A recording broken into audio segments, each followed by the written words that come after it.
Welcome to the Bell Curve. It's late 1995.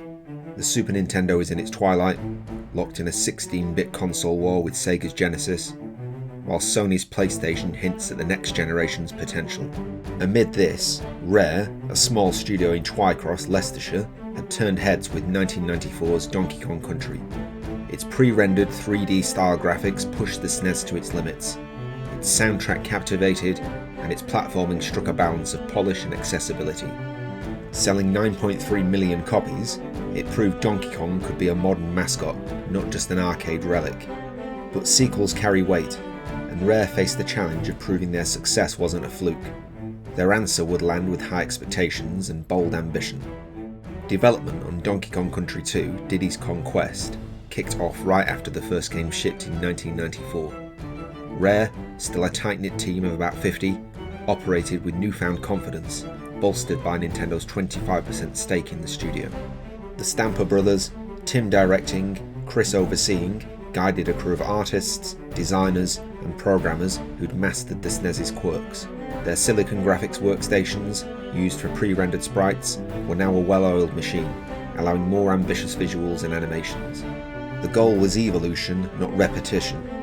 Rare shifted the spotlight to Diddy Kong, pairing him with Dixie Kong, a new character designed by Steve Males. Her spinning ponytail glide, inspired by a desire to make her distinct, became the sequel's defining mechanic. We wanted Dixie to feel unique, not just a reskin Males later recalled in a 2015 interview.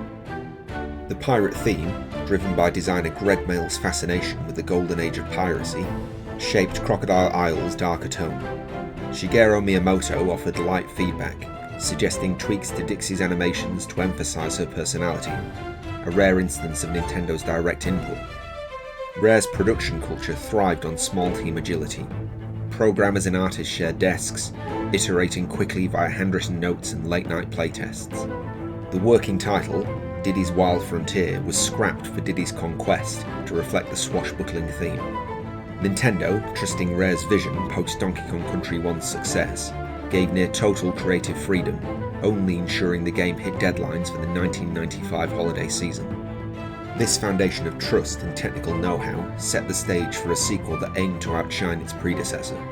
Diddy's Kong Quest launched in Japan on November 21, 1995, followed by North America on December 4th and Europe on December 14th. It sold 5.15 million copies worldwide, a hit, but shy of the original's 9.3 million, making it the second best-selling game of 1995 behind Yoshi's Island. Critics hailed it as a richer sequel, with a 92% game ranking score.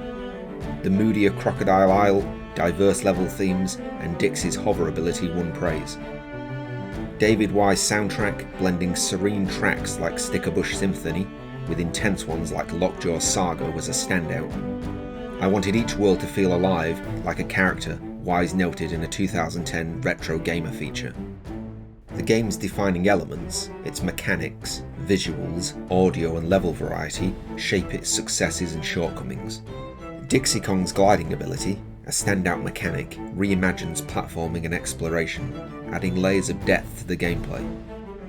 Visually, the game pushes the SNES to its peak with meticulously crafted pre-rendered sprites, richer backgrounds, and diverse environments that surpass the original. The level design sparkles with invention, weaving surprises like roller coaster segments with climbable honey walls that sustain a sense of discovery. Yet, Donkey Kong Country 2 has its flaws. Late game stages, particularly in K. Rool's Keep, introduce punishing difficulty spikes that can turn challenge into frustration. The decision to sideline Donkey Kong himself, relegated to a narrative captive, proved divisive, alienating some fans of the original star. While the game refines its predecessor's formula with finesse, it stops short of reinventing it, leaving some players yearning for a more transformative evolution. These strengths and imperfections together forged Donkey Kong Country 2's enduring, if occasionally uneven, legacy in the platforming canon. Donkey Kong Country 2, Diddy's Kong Quest, remains a pinnacle of SNES platforming. It didn't shatter the mould, but polished it to a brilliant sheen. Its atmosphere, soundtrack, and mechanics endure, with many fans calling it the trilogy's best for its intricate levels and bold choices. Where the original dazzled with visuals, Donkey Kong Country 2 proved Rare could craft challenging, varied worlds while keeping platforming accessible. In an era when gaming faced radical change, it showed 2D still had power to surprise. If Donkey Kong Country was Rare's proof of concept, Diddy's Kong Quest was their masterstroke, a sequel that delivered on the promise of something extraordinary. Ready for a new quest? Like, comment and subscribe to The Bell Curve for more reviews and retrospectives.